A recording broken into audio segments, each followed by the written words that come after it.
What's up, gang? Welcome back to the channel. Today we got our last episode review for Dragon Ball Daima, and I know I've only done 3 of these. I meant to do other reviews for the other episodes, but that's in the past now, so let's focus on the present. And the present is my review on Dragon Ball Daima episode 20, the last episode of Dragon Ball Daima. So let's go ahead and get into the review. So it picks up right where we left off with episode 19, Goku going into Super Saiyan 4, Super Saiyan 4, the Daima version, because it's not the exact same as the GT Super Saiyan 4. Personally, I prefer the Daima version, but that's just my opinion. You like what you like. There's really only small differences anyway. That's besides the point. I don't know why I'm bringing that up. Anyway, so we go into the fight. Goku's putting the pause on the big drop. I still can't pronounce his name. So Goku's putting the pause on the big drop, fucking him up, puts a big ass hole through his chest with the Kamehameha wave. That was pretty badass. I like that. I wish there was a little bit of gore, but hey, I get it, you know. It is what it is. I wish there was a little bit of blood, whatever the fuck, but hey, we didn't get that, so it is what it is. So he puts a hole through Jiren 2.0, puts a big ass hole through his chest.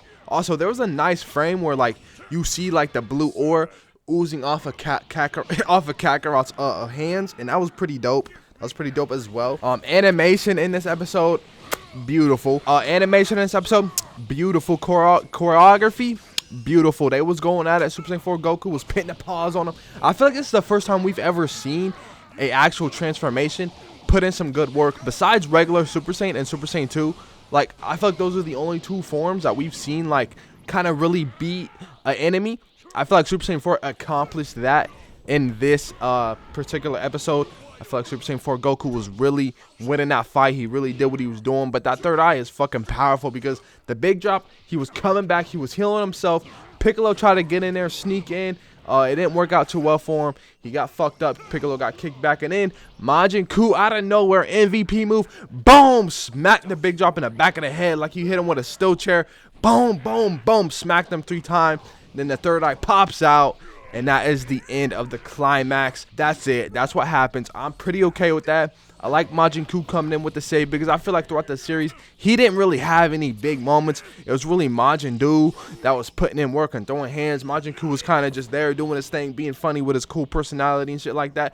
Don't get me wrong, I like Majin Buu, but he just wasn't. He didn't have no hands for real. It was really Majin Buu that was had the hands. So I like that they gave him a moment to shine there at the end of the fight. And you know, and to sort of wrap things up, you know, they use the Mafuba wave on the big drop and his little lackey Supreme Kai's little brother. They use the Mafuba on those 2. Majin Buu becomes the new Demon King. I fuck with that. He got himself a little cape and shit, so I fuck with that. Other than that, there wasn't really nothing else that really happened interesting. They didn't use the fusion bugs. I didn't really care. I didn't really want to see a new fusion personally, at least not between Goku and Vegeta specifically, because we already got 2 fusions with them. So I honestly didn't care that we didn't get another fusion, but that's just my personal opinion. I wish Piccolo would have did a little bit more, but hey, it is what it is. You know, we got him in Superhero. He got 2 new transformations, so let's not be greedy about that. You know, Vegeta never did get Super Saiyan 4 and Daima. Vegeta didn't get Super Saiyan 4, but he got Super Saiyan 3. So again, let's not be greedy, okay? Let's not be greedy about these things. And so we never did get any answers as to where Daima fits into Super, and so I'm kind of falling into the category that it's its own timeline. And at this point, honestly, I don't give a fuck anymore. I don't care. Super's cool, GT's cool, Daima's cool, and if they're all their own separate thing, whatever, so be it. If they can connect it somehow, so be it. I'll take it. I don't care anymore. I don't really care about continuity at this point. There was really never any continuity anyway because of the movies. Like, how the hell does Broly fit into Cooler? How does Cooler fit into Android 13? How does Cell fit into Android 13? How do those fit into each other?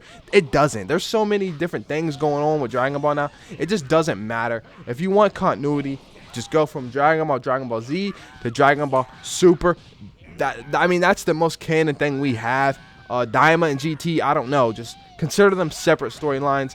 Maybe they'll tie Daima into Super. I don't know. I don't care. That's just my personal opinion, though. So if I had to wrap up this episode, I give it an 8. I give it an 8 only because I feel like they could have fleshed out some more stuff. I feel like they should have made this maybe 40 minutes. I feel like they should have made this a 40-minute episode and kind of explained a little bit more stuff, went into some more shit with the Demon Realm. With if they wanted to tie this into Super, maybe they could have given us more answers on that. I just feel like even if it wasn't tied into Super, I feel like there was a lot more about the Demon Realm that they could have went into, like the lore of the eyes, because they brought those up. Like, what the fuck even are those? You know, some more lore on the Namekians. You know, there's a lot of shit going on there.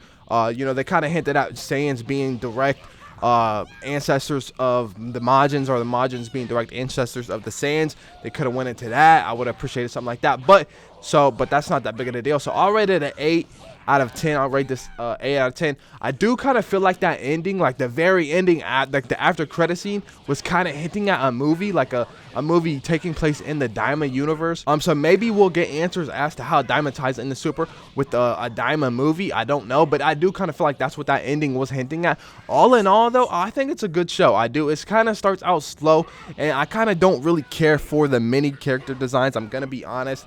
That, like, I don't know, they look stupid as minis. They really do, especially Bulma with that fucking haircut. He looks, I mean, hey, but that's just my personal opinion. You guys let me know what you think about it in the comments below.